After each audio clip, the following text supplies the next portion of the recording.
Mighty Blues. My name is, of course, Cameron, and welcome back today to another live stream. It is the game preview ahead of Everton's Premier League fixture tomorrow afternoon against Burnley away at Turf Moor. 12:30 kickoff. A little bit late to be doing a preview. Usually if it's an early kickoff on a Saturday, it's probably easier to do a preview on a Thursday, but I always like to wait until Carlo Ancelotti's had his pre-game press conferences before we sit down and we talk about the games, because, you know, anything can change given that pre-game press conference. Last week he confirmed the Luca Dean injury. This week he spoke a little bit about Niles Nkunku and why he wasn't included against Leeds, and maybe hinted at him being included in tomorrow's game, so we'll talk a little bit more about that later on in the live stream. But it's a must-win for me, this one. It is a must-win. You know, Burnley have had a dreadful start to the season, let's be honest, currently sitting in 19th, 1 win, 2 draws, 6 losses. Having said that, you know, the games that they've played recently and which they've been beaten quite heavily in against sides like Manchester City, who have got an awful lot of quality, an awful lot of talent. They beat them 5-0 last time out. They lost to Chelsea and Spurs as well, and you know, the sides that probably sides that you would say is decent sides in terms of Crystal Palace. They beat Crystal Palace. They drew with Brighton as well. So I'm not by any stretch of the imagination saying that we shouldn't win this game. We absolutely should win this game if we want to be seen as a side that, in and around that top echelon of the league, fighting for the European position. Forget your top of the league, forget your top 4, whatever. Just fighting and wanting to progress this season. We have to be beating sides like Burnley, even when they're on, even now they're on poor form. But it's going to be a very, very difficult game of football. Burnley are a difficult side to face. I remember Carlo Ancelotti's first game in charge of Everton Football Club. He was announced as the manager on Boxing Day last year, just before the game against Arsenal, and he managed his first game a week later against Burnley at Goodison, and it was an awful game of football. I don't think we scored until about the 80th minute. We were just constantly getting forward, and they just put 11 men behind the ball and defended. It was so frustrating. I remember Dominic Calvert-Lewin scored with about 10 minutes to go, and the sigh of relief from everybody in Goodison Park was just, you could literally hear it, because it had been such a difficult game of football. And Carlo spoke about Burnley in today's press conference, and he said he doesn't think it's going to be any different to that game last season. He said he thinks it's going to be very, very similar. He thinks we're going to come up against the side that are going to defend and want to defend out to try and get something out the game. I actually think, even though Burnley are on quite poor form and haven't had the greatest run of results, and obviously haven't had the greatest start to the season, I honestly think Burnley will look at this Everton team and go, right, okay, we're not just going to sit back against the side like Manchester City, who have got quality in abundance going forward and are decent defensively. They'll probably look at us and think, we might be able to nick a goal here, so if you just stick 11 men behind the ball, we might get a counter-attack and we might be able to get something out of this game. So it's going to be difficult. It is going to be difficult, but it's absolutely a game that we should be winning, and it's a game that we must be winning. When you look at our December fixtures coming up from pretty much next week onwards, we play Chelsea next week at Goodison Park, and then we play, we play Arsenal, we play Man City, we play Man United in the Carabao Cup, we play Leicester City, we play Sheffield United, all within a space of 2 or 3 weeks or so. We're playing about 3 times a week on average. Sometimes we're playing on a Wednesday, or sometimes we're playing on a Monday, and then we're playing again on a Wednesday, or a Sunday and then a Wednesday, with literally only a couple of days rest. So this game is absolutely, it's instrumental that we win this game of football. It's imperative that we win this game of football. We all looked, on the previous few fixtures after the international break, and we had Southampton, Newcastle, Man United, Leeds and Fulham and Burnley, and I think we all thought we'd get an awful lot more points than what we've got out of those fixtures. Again, certainly against sides like Newcastle and maybe Southampton, which we should have picked up wins, and certainly Leeds as well, which we could have done an awful lot better in. But this is a game that we absolutely have to turn up, and we absolutely have to win tomorrow, just to give us that confidence boost going into a very, very busy December period. But again, like I said, it's going to be a tough game. Burnley are a side that don't just sit back and defend. They do it very, very well. Sean Dyche is, very much the master at just killing teams off and making games absolutely, utterly boring. So we have to show a little bit more tomorrow. We can't show what we showed in attack against Leeds, because, we were decent in patches, but then large part of the second half, we weren't even in the game. Fulham's second half, we can't play like that tomorrow. We have to be top quality, because it's going to take a lot to break down this Burnley defence, because they do defend in numbers. Having said that, if we can get a goal in the opening 10 minutes, then force them to sort of come out, then the floodgates might open a little bit. But What I don't want is a repeat of last season. Don't get me wrong, I'll take a 1-0 win with a clean sheet and a goal in the last 10 minutes, but I don't really want to watch us be peppering the goal for 80 minutes, not getting any joy. Certainly because I think this season Burnley are looking, go, well, maybe we can hit them on the counter to get something out of it. It's going to be a difficult game, isn't it? Joined by Cal, of course, as per usual. It's going to be a difficult game in terms of being able to break Burnley down, because they are a side that are very frustrating to play against. We haven't got the best record at Turf Moor, to be honest. We'll go through it in a little bit. I think maybe some Evertonians, including myself, maybe think, oh, we've got a better record because of that one game a couple of seasons ago where we beat them 5-1, but we have not got a great record at Turf Moor whatsoever. It's going to be difficult, isn't it? They are a team that are notoriously difficult. Sean Dyche sets them up to basically be quite solid defensively. Yeah, but I feel like this season is maybe the one we can take advantage of Burnley. You know, we've seen, don't get me wrong, Man City's Man City, but still, Burnley have seen a lot more susceptible to conceding this year, especially compared to previous years. You know, Ben Mee and Tarkowski don't look nearly as solid as they did last year, in my opinion. You know, and it seems like for attack, brutally honestly, I don't really think we have to worry too much about Burnley attacking. They rely too much on Dwight McNeil. Chris Wood's a great goal scorer, but you know, going off the game against Leeds, we might have lost. But if you look at that game, it's a game where defensively we looked competent for the first time in a long time. We actually looked like a team that could defend, and it showed.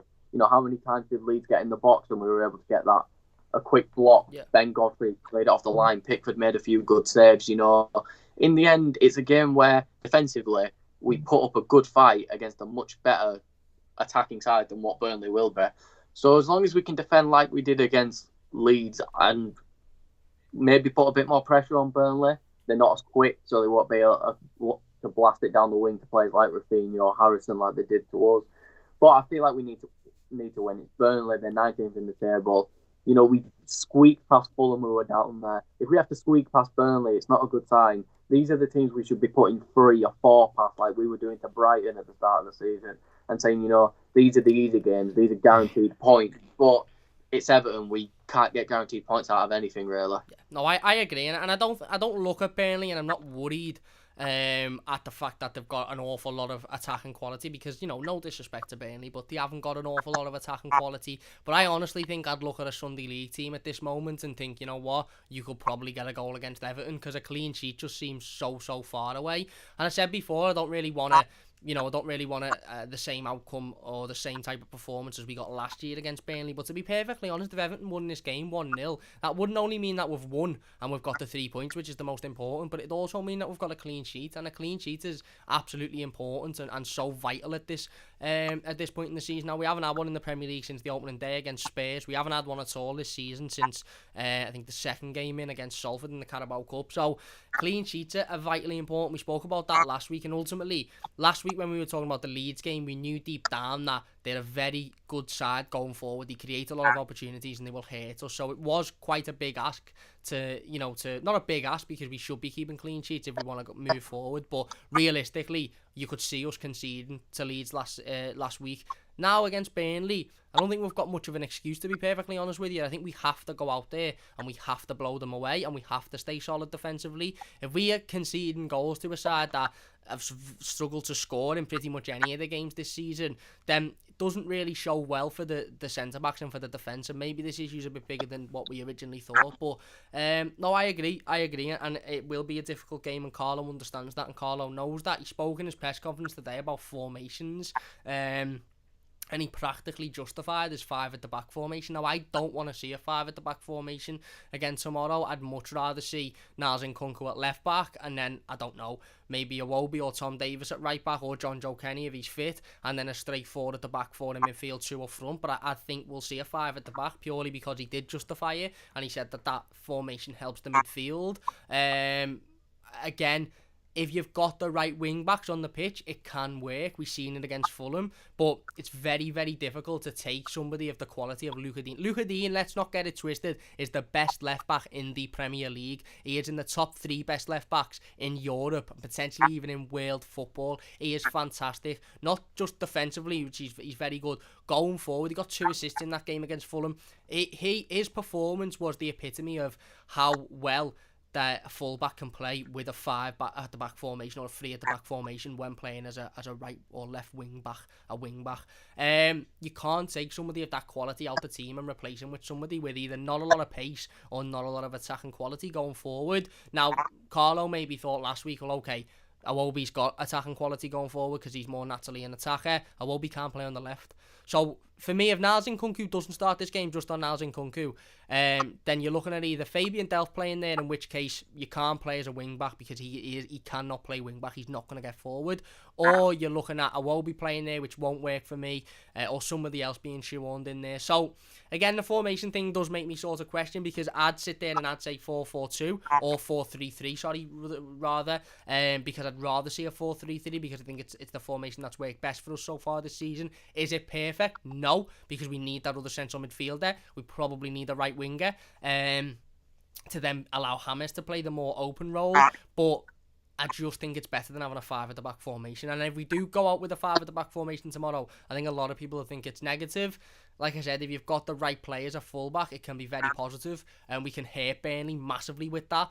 But it is seen as a defensive formation. We will go through our predicted starting 11s in a moment anyway. But, you know, like I said, it is going to be a tough game. And we notoriously don't have the greatest of records at Turf Moor either. If you're enjoying the team, by the way, so far, please do hit that like button. It does only take a second. Don't forget to share the live stream. Would really, really appreciate it. Subscribe as well if you're new. We're only a couple away from 3.1k. So if you could subscribe, it would mean a great deal. But like I said, Burnley's last couple of results: lost to Manchester City 5-0, beat Palace 1-0, which was a big result for them. Palace are an easy side to beat. Drew with Brighton, lost to Chelsea 3-0 and lost to Spurs 1-0 again. Sides that have got a good attacking quality, and maybe they'll look at Everton and think, right, okay, we can hurt them more than we could hurt those other sides. But our record at Turf Moor isn't fantastic. You know, we lost 1-0 last season there. We beat them 5-1 the season before, of course, in that game where Luka Dean scored the free kick. No, he didn't score a free kick. He scored the goal from outside the box. Yerry Mina scored. We absolutely bladdered them, and I'm looking for that type of result and that type of performance against tomorrow. But then the previous 3 results before that, lost 2-1 and lost 2-1. So we don't have a fantastic record at Turf Moor other than that one game, so it's going to be difficult, and we have to understand it's going to be difficult, but we need to be going out and winning this game of football. These are 19th in the Premier League, no disrespect to them, but if we can't expect to go out and beat this team in 19th in the Premier League, then I'm not really sure what our expectations should be for this season, to be perfectly honest with you. Burnley are a side that, again, Everton are a side, at the moment, that are doing well away from home. Okay, the Southampton game was a disaster, and the Newcastle game wasn't great, but beat Palace away from home in a tough game. Obviously beat Spurs on the opening day of the season, beat Fulham last time out. We've got a relatively decent away record, which is mad to say as an Evertonian, because before Carlo Ancelotti, any away game, no matter who you played, you'd pretty much be writing off before we even turned up at the stadium. So we have to expect a win, and as an Evertonian, I promised myself last week after the Leeds result that I wouldn't expect anything from Everton. Now, every game I'd go into saying, you know what, I'm not expecting anything, but I do expect us to go out tomorrow. These are 19th in the Premier League, but we spoke about it, and I've spoke about it many a times. This season in the Premier League, anyone can beat anyone. It doesn't go off who's not, and it's never gone off paper per se. But this season, more than any, you look at the Premier League and look at Leicester and Fulham last week. Who would have thought that a Leicester side that were challenging for the league and maybe top 4 would turn up against the Fulham side who couldn't buy a win and get absolutely bladdered off the park? So this is why we can't underestimate Burnley, but we should have the quality going forward to hate them. But our attack has to be on tip-top form. It can't be second half against Fulham where there's just nothing and Dom's just running around with no service. It can't be against Leeds towards the end of the game where James isn't getting involved enough and Richie isn't getting involved enough and Dom isn't getting on the end of chances and we're not creating. We absolutely have to be at our creative best tomorrow, and if we are, I think we can score 3 or 4 goals in the opening half an hour and comfortably win this game. But if we're not, the longer this game goes on and the longer Burnley start to realise they're not really on fire going forward here, the more they'll think we only have to hit them on the break once, and defensively they're susceptible to conceding. But we have to expect the results ultimately at the end of the day, and that's why I am confident going into this game. We'll get into some of the live comments then before we go into our predicted starting 11s. Like I said, if you are watching us live, big thanks. Leave a like, share the stream so we can get as many people involved as possible. Gord says, shout out to Inchy, a great performance by Molino. And a great Chibi performance from Reynolds for Maradona to get Minnesota to the Western Conference Finals is right, Inchy. Big congratulations to Minnesota and, of course, Adrian Heath, who is their manager. Wormy says, hey, Gort, how you doing, bro? Gort says, I'm buzzing for tomorrow and Monday, so I'm on a high, Wormy. Wormy says, I'm worried, Gort, if you watch the press conference. He also says, was more Ancelotti saying justifying not playing Nkunku, saying he was happy with the Iwobi in the formation and performance. Primarily having 3 centre-backs means a centre-back can help the midfield, and that's totally backwards. Again, I don't know whether Carlo was just justifying it because he didn't want to come out and say, yeah, I don't really like that formation, because then people would say, well, why did you play it? Obviously, he was going to justify his decision. Whether he'll play it again tomorrow, I don't know. I honestly think, Cal, and like I said, we'll go through our predicted starting 11s in a second, but I honestly think Carlo will continue with this 5 at the back formation until we have Coleman and Dean fit, because I think he looks at it and he thinks the defensive sort of experience that we lack when Coleman and Dean aren't in the team, we need to make up for by having another centre-half in there. Obviously, if Nkunku does play on the left, we've got an inexperienced left back. Whoever plays on the right is fairly inexperienced. And if Nkunku doesn't play on the left and it's dealt for somebody, then it's not a natural player in that position. So, before we go into our predicted starting 11s, without giving too much away, do you sort of agree with that? Do you think that Carlo maybe is, he basically called the defensive situation a crisis today. He said it's an emergency situation without Dean and Coleman in there. And I think in saying that, he's sort of saying, well, what we lack in defensive qualities with those two being out, we have to make up with by putting another centre-half in there. Yeah, but the thing is, I don't think a lot of people realise that we lost against Leeds, but it is by far, except the Spurs game, the best defensive performance we had this season. Those 3 centre-backs had cut their own. The problem was that we couldn't utilise the formation to its best ability, and it's why Nkunku needs to play.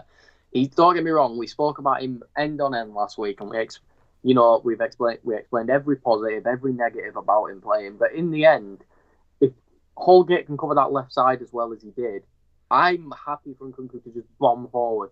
Because he did. Ben Godfrey was probably one of the, if not the best player on the pitch for us. Ben Godfrey seemed to be that centre-back who might drive up the field. And it was like, I've said it in an article I wrote before, giving those 2 centre-backs, it gave Keane time to pick out passes, If Calvert-Lewin would have got a better touch on it in that game, that was it. That was 1-0 to us. He almost recreated the goal against West Ham perfectly with it.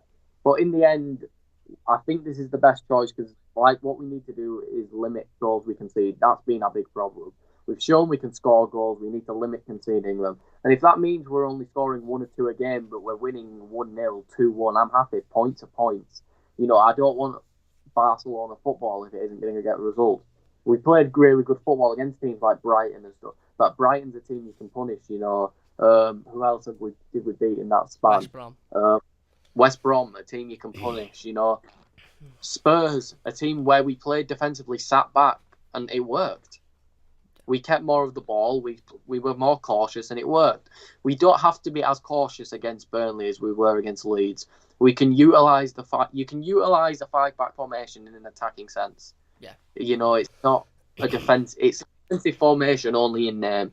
If you have the right supporting cast around the defenders, it can be an attacking nightmare for other teams. Yeah, I agree. And like I said, it's sort of a double-edged sword because Carlo's coming out and saying, well, I'm playing... Well, he's not saying this, but I am interpreting it as I'm playing 5 at the back to add the other centre-back in because we're losing that defensive experience in Dean and Coleman, which makes sense. But then the double-edged sword of it is sort of thinking, well, right, okay, if you play 5 at the back, your wing-backs really have to be attacking-minded and they have to be good going forward. And if you're not going to play Niles Nkunku at wing-back and you're going to play somebody like a Delph or a Iwobi on the left, then we don't really have those wing backs that are fantastic going forward. So like you said, it becomes a defensive formation because we haven't got that force going up the other end of the pitch. So again, I personally prefer formations with 4 at the back, and I personally would prefer the 4-3-3 because I think it's worked best for us this season. I also, again, I just think we get more out of it going forward, unless we've got, like I said, a Luka Dean in there who's so good going forward. So for me, it all depends on team selection. If Niles Nkunku's in there and it's put out there as a 5 at the back on tomorrow afternoon or tomorrow morning at 11:30, I'll go, you know what? Let's see how this works. If Niles Nkunku isn't in there and it's a 5 at the back, then I will be quite worried, because I just don't see who can come into play in left back who brings that energy and brings that pace and brings that quality going forward. Now, don't get me wrong, Niles Nkunku's very inexperienced, and nobody is saying that he's guaranteed to have a fantastic game, but he'll do more going forward than Fabian Delph would, and he'll do more on the left-hand side than Alex Iwobi would as well.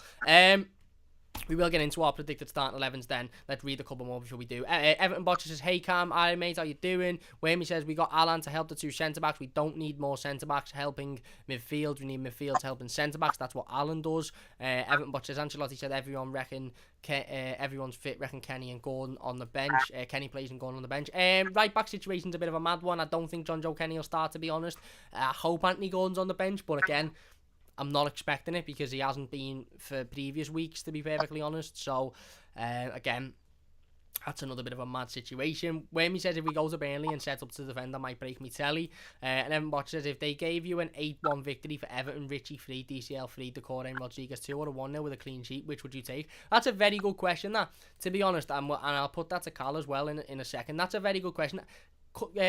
Funnily enough, I was thinking about this on the way home from getting me, not on the way home, on the way back to work from getting me dinner.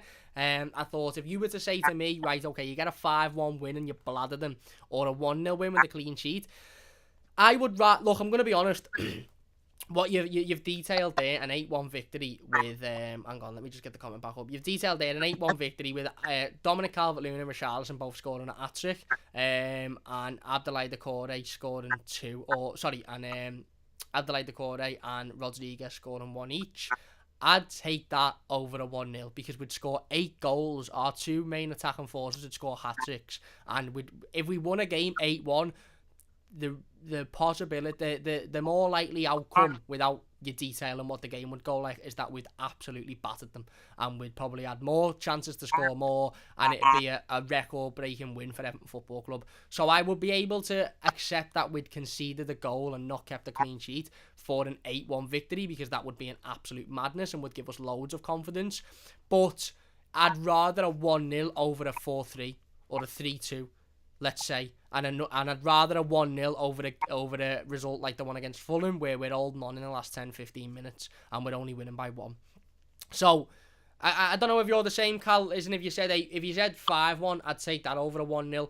I'd probably take 4-1 over a 1-0, to be perfectly honest with you. Douglas said, what about a 5-4 or a 1-0? I'd rather take a 1-0, to be honest with you. I would, but anything like that's ridiculous numbers and only conceding 1, then I'd take that. You the same, mate? Yeah, like, don't get me wrong, 8-1's obviously, no one's going to say 1-0 over an 8-1 like that.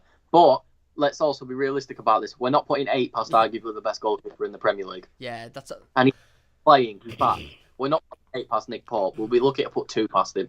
You know what I mean? Don't get me wrong, if you come up to me and go, right, you either, Callum, you can have a 3-1 or a 1-0, I'd be tempted to say, what about the 3-1? Like, am I getting to see a James Rodriguez masterclass that might put him back into, make him a bit more confident? Because Dom and Richarlison are always confident.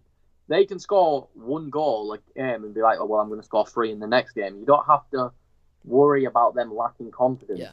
But a clean sheet, suddenly Jordan Pickford's like, okay, maybe I can do this. Suddenly the centre-backs are like, yeah, we can defend. We can do this. Yeah. It's all about balance. I think a lot of people, what you have to look at is, I don't want a 4-3, a 3-2. I'll be happy for a 1-0 where we sit back and we comfortably win it and we control the game. Yeah. But at the same time, don't get me wrong, if someone goes, well, here's a 4-1, yeah, obviously I'm going to choose the 4-1 because it's going to be much more entertaining to watch. Yeah. No, I agree. In the end, sorry, Cam, but football is a game where we want to be entertained. You're always going to choose the big, fun scoreline games over a 1-0. But in the end, that 1-0 might help more than a 4-1 would. I think you've got to look at it in that sort of context. Yeah. Spot on. I agree. Well, let's get into our predicted starting 11s then. We will get back into the live comments before we finish up, of course. David Dunn says, "Can feedback on your mic?" I don't know whether that's a technical term. If there's an issue with the sound or the mic, if you could let me know, that would mean a great deal. But I'm not technical. I basically just bought it off Amazon because it looked sound and it went with me thing. So I'm not too sure. But if there is an issue, please do let me know and I'll try and sort it out. Anyway, let's get back into the live. Let's get back into the predicted starting 11s then. I've actually written down a predicted starting 11 with a 4 at the back formation, and I've just changed my mind on it about 5 minutes ago because I was reminded about what Carlo Ancelotti said about 5 at the back, and I honestly don't think we'll play a 4 at the back formation. So let's get into it then. I'll go with my goalkeeper and back 4, and then back 5, and then Cal can go into it. Then we'll go midfield, then we'll go attack. So goalkeeper Jordan Pickford. Again, said it last week in the preview. I'm at this point now where Carlo Ancelotti has said that Jordan Pickford's the number 1, but that Robin Olsen will play again at some point. So it's a flip at the coin at the minute whether Carlo decides to go with Robin Olsen basically to give him another game. But I'm going to go with Jordan Pickford. I think that's the more likely choice for Carlo. I have gone with a back 5. You mightn't like it, but again, this is a predicted starting 11. If it was my preferred starting 11, which I might start doing as well, I'd rather have 4 at the back, but I think Carlo will go with a 5. I've gone with Niles Nkunku at left back. Now, Carlo Ancelotti did speak on Niles Nkunku today in his pre-game press conference. He was asked quite bluntly why wasn't he involved last week. And he said, on Nkunku, it is not his fault. I have 11 players. The squad is really big. He is still young. He needs more experience. Now, if it stopped there, I'd go, he's not playing tomorrow. No chances he's playing tomorrow. He'll play Iwobi there, or he'll play Delph there. Nkunku isn't playing, let's be honest. But then he says he will have time in the next game. Now, that last sentence, he will have time in the next game, I don't know whether that means he's going to start tomorrow. I don't know whether that means he's going to be on the bench and he'll come on at some point. I don't know whether that the next game means the game after the Burnley game, because obviously he's referring to the next. I don't know. But ultimately, I'm putting him in there because I think if we do play a 5 at the back formation, you have to have the fullbacks good going forward and fullbacks that are able to get forward and ultimately able to create for you. And I think Niles Nkunku is more likely to be able to do that than anybody else we could put at left wing back. So I'm putting Niles Nkunku in there. Again, maybe just one that I want to happen, but probably won't happen, but he's going in there. 3 centre-backs then. I've gone for Michael Keane, Yerry Mina and Ben Godfrey. I actually think Mason will come out of this one purely because, again, you know, he struggled in terms of his match fitness last week. He struggled against Manchester United a couple of weeks before that. I think Mason maybe needs a couple of appearances coming off the bench in the last 15-20 minutes or so just to shore the game up, because I still think he's struggling to return to that match fitness, obviously, after the big injury. And again, I do think Carlo Ancelotti likes Yerry Mina as a player and ultimately as a member of the squad. And I think in order for Yerry Mina to stay out of the team, we'd have to be defending fantastically, which ultimately at the moment we're not. So I think Yerry Mina will come back in with with Mina and Godfrey. And then I've gone for Alex Iwobi at right wing back.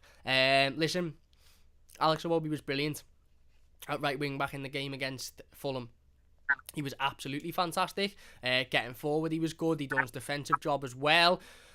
Obviously, there's the debate about John Joe Kenny, which is understandable because John Joe Kenny was seen at the start of the season as that player who could come in to ultimately replace Seamus Coleman if need be. I don't think Carlo Ancelotti or the football club trust John Joe Kenny or prefer him in that position. Let's be honest, John Joe Kenny's been available before. Not last week, he's injured last week, but he's been available at times this season and other players have been preferred over him.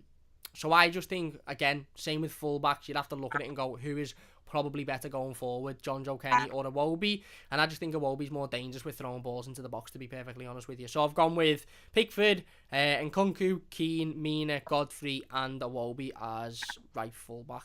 Go on then, mate. Who's your back line? And then we'll get into the midfields. I've gone for Jordan Pickford in goal. I think he was good against Leeds last week. You know, I think he made good saves and stopped us. He only conceded the 1 goal, to be brutally honest, because of his tiny little line. He couldn't get to the shot in time, you know. Rafinha, look at it. I mean, the shots he made, the blocks we had, Leeds were struggling to get into the box, so Rafinha cracked it from just outside, thinking, well, I'm not going to get in there, let's go for it. And it went in. But you know, I mean, he looks to be gaining confidence.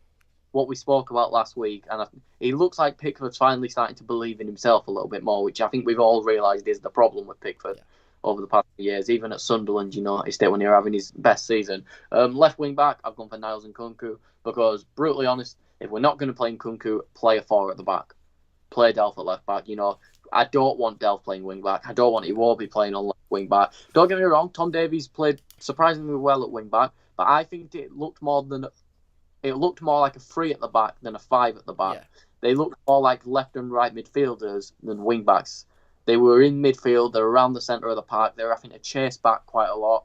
Iwobi can get away with that. Don't get me wrong. Iwobi's not ultra quick, but he's quick enough to keep up with people. Tom Davies, he was winning the ball, but he was also getting beaten quite a few times. And like we said, Davies has got heart. He's got everything you want at Everton for a player, but at the same time, he doesn't have that athletic ability to play as a wing back. I'd much rather see Alan or Decore play wing back, and I don't want to see that either. So I'm going for Nkunku at left wing back, Iwobi at right wing back. Listen, left wing back, like I said, he was playing more as a midfielder. I think on that right side, it works better for him. Yeah. And I think like Burnley, he will be able to do what he did to again, because Burnley will sit back and give Iwobi space to move with. And then for the 3 centre-backs, I've gone for Keane in the middle, surrounded by Holgate and Godfrey. In my opinion, Holgate did suffer with match fitness issues, you can tell. But Holgate with match fitness issues is still better than Mina at 100%. And that game proved it. It proved one thing we missed. Michael Keane doesn't have to sit and play out of the back by himself now. I'm pretty sure, what did Holgate have? I might be wrong here, so don't take this as gospel. But I'm pretty sure he had 6 long ball attempts and 5 were accurate, or something like that. Don't get me wrong, he's defensively not there yet completely. I feel like in the 3 at the back, having 3 centre backs where Keane doesn't have to sit and be like, right, I've got to play this long ball. He can play it to Godfrey can ping it. He can play it to Holgate can ping it. And Holgate's only going to improve with game time. So don't get me wrong, if we have to take him off in the 70th minute for Mina, I'm happy to do that. But Holgate needs chances, and against a team that aren't going to pressure us as much, why not? It's like a fitness test. I don't think they're going to come firing out. I think Burnley will try to score 1 past us, and then they'll shut down, or they'll sit and defend, and then it'll get to the last 30 minutes when Holgate's starting to get tired. Then you bring on Mina when they start pushing us.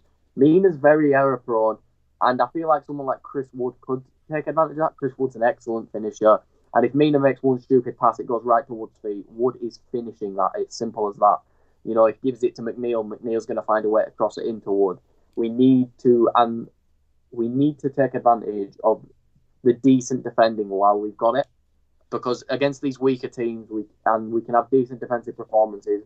The fans might know, right, yeah, we're playing against teams that aren't going to push us as much. That's why we aren't conceding. But the players are like, here we go. We're not conceding. We can do this. It's sort of that, and the communication issues weren't nearly as bad. I don't know if you lot noticed, but I definitely did. If Keane was saying something to Godfrey, and he was pointing, Godfrey was instantly listening. Same with Holgate. If Holgate said something to Keane listened. That was always the problem with Mina. And don't get me wrong, I've said it a million times on this, because everyone who watches this probably thinks I hate Yerry Mina. I don't think Yerry Mina's a bad centre-back, but Mina needs to be partnered with Holgate and Godfrey, not Keane. And he plays the Michael Keane role. He's the bigger centre-back. He's not nearly as athletic, and he needs to be in the middle so he doesn't have to chase around wingers or anything like that. So I've gone for Pickford in goal, and Nkunku on the left, Holgate, Godfrey, Keane, and Iwobi on the right. There you go. Is right. Happy days. We'll get into the midfield then. Look, I've just created a little poll that's in the live comments. 2 options, Holgate and Mina. Who do you think is more likely to play? Not who would you rather play. Who do you think is more likely to play? I think you can vote on it, and I assume that as the votes come in, it will come up. Hopefully it doesn't crash my computer, which isn't. But thinking back on it, probably will crash the computer. But we'll have a little look at that towards the end of the live stream then. Okay, going into the midfields, I've gone for, again, 3 in midfield. I've gone for Alan, Abdoulaye Doucouré and James Rodriguez. Pretty sort of self-explanatory, really. Again, Alan was absolutely fantastic for me last week against Leeds, even though we were beaten. I thought he was brilliant in that midfield. I thought we saw an Alan performance that we haven't seen an awful lot of, which was him picking the ball up and actually moving it forward, and breaking their midfield down, taking people on, getting further up the pitch, trying to play it off on the edge of their box, and also doing the defensive work really, really well as well. Abdoulaye Doucouré, not brilliant last week, but was very good against Fulham, to be fair. So again, I think he needs to add that consistency. And then James Rodriguez as being the other in the midfield again.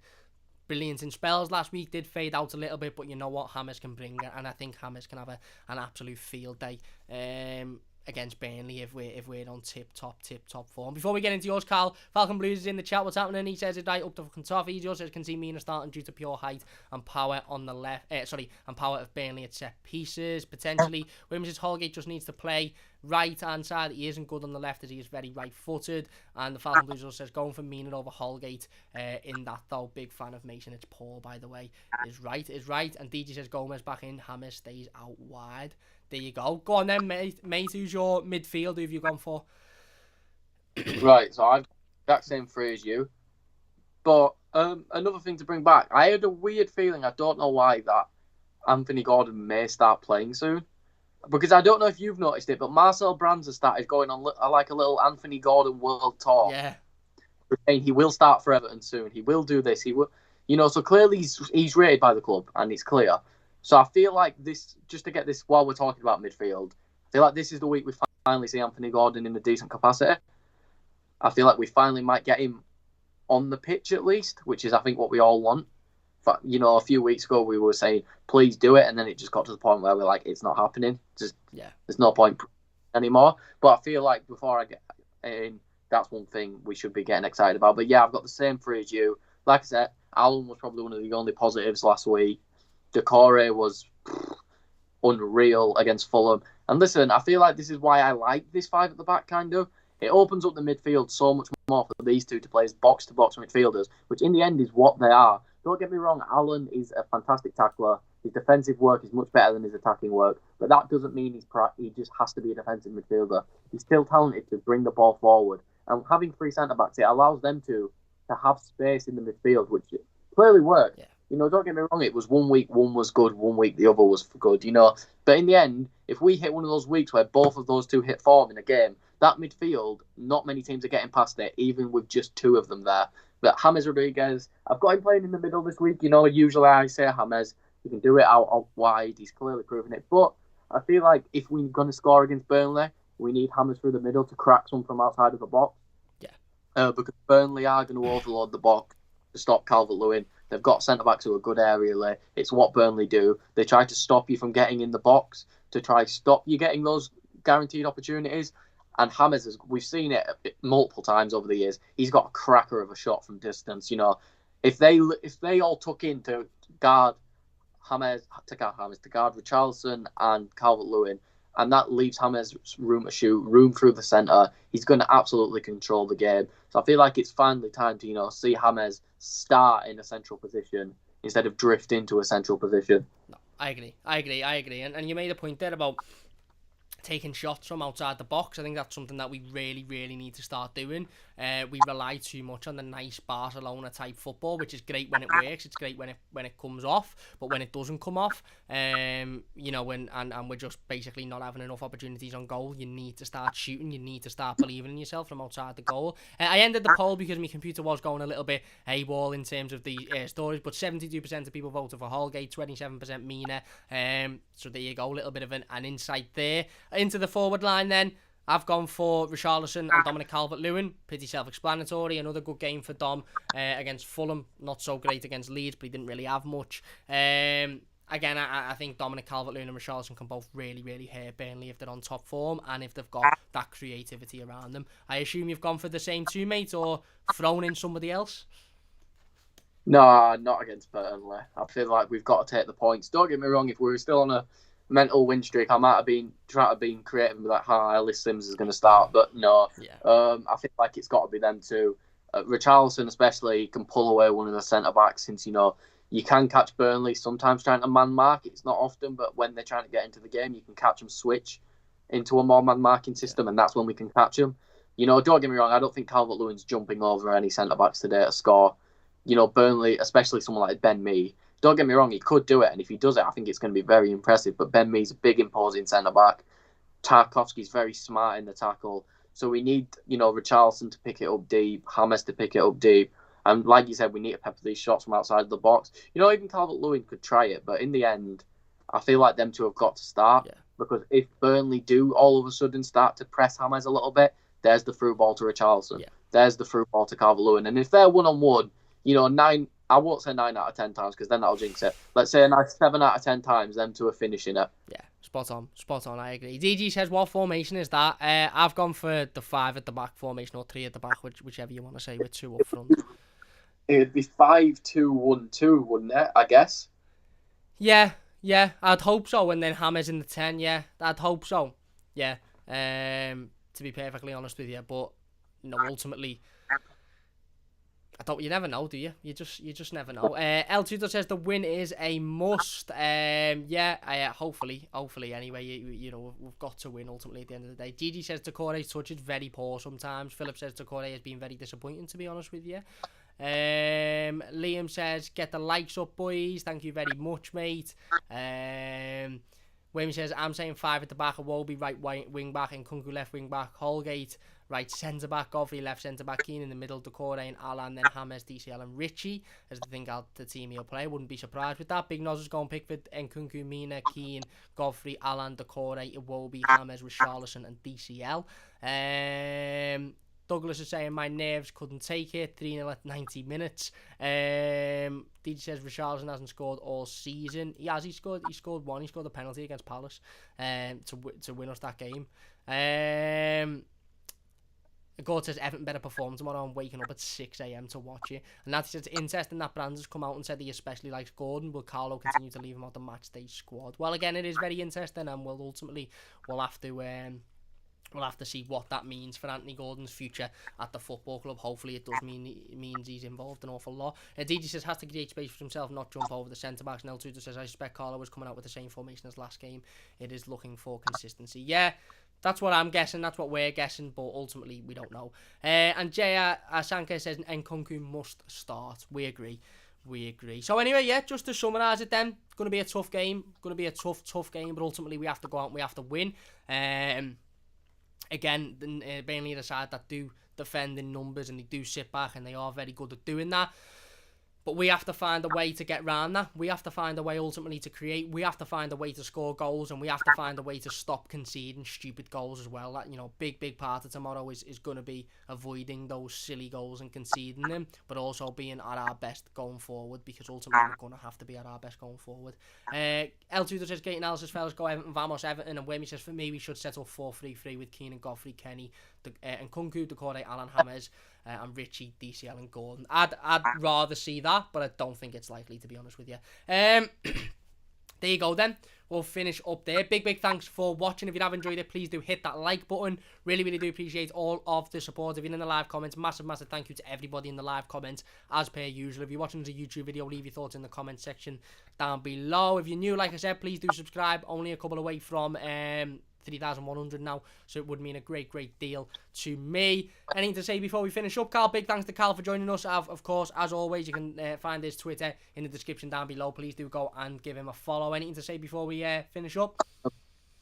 Yeah, dude, you've plugged my Twitter, but tomorrow evening or Sunday, I expect some Everton versus Burnley player ratings on Prince Rupert Tower.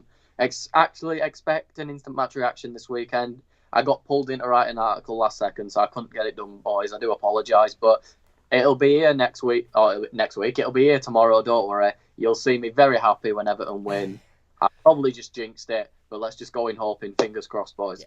There you go. Happy days. I'm not even going to give a prediction this week, because every time I give a prediction, we haven't won, so I'm not even going to give a prediction. But let's just fingers crossed and hope so. But yeah, like Carl said, Instant match reaction from both of us tomorrow. Player ratings, of course, as well on the channel directly after the game. The weekly news roundup will be up within the next hour, so please do go and check that one out. Douglas says, hopefully Gylfi's best position is putting the kettle on. And Wayne says, I think his best position is coach back in Iceland. Jay Sanger says, good job, guys. Both, your channel is great. Thank you very much. Philip says, up the trophies, of course. And Wayne says, ugly is my prediction, Eugene. Really, really ugly. It usually is when we play Burnley, to be perfectly honest, but let's hope it can be a little bit prettier. Eugene's going for a 4-1 and DCL to get an Atzik. I'd be absolutely made up with that. Anyway, big thanks for watching. If you have enjoyed it, please do hit that like button. Only takes a second. If you're new to the channel, don't forget to subscribe as well. We'll be back with the weekly news roundup in about an hour, and then, of course, the instant match reaction and player ratings after the game. Big game tomorrow. Got to get the 3 points. It's an absolute must. Cheers for watching, and we'll see you soon.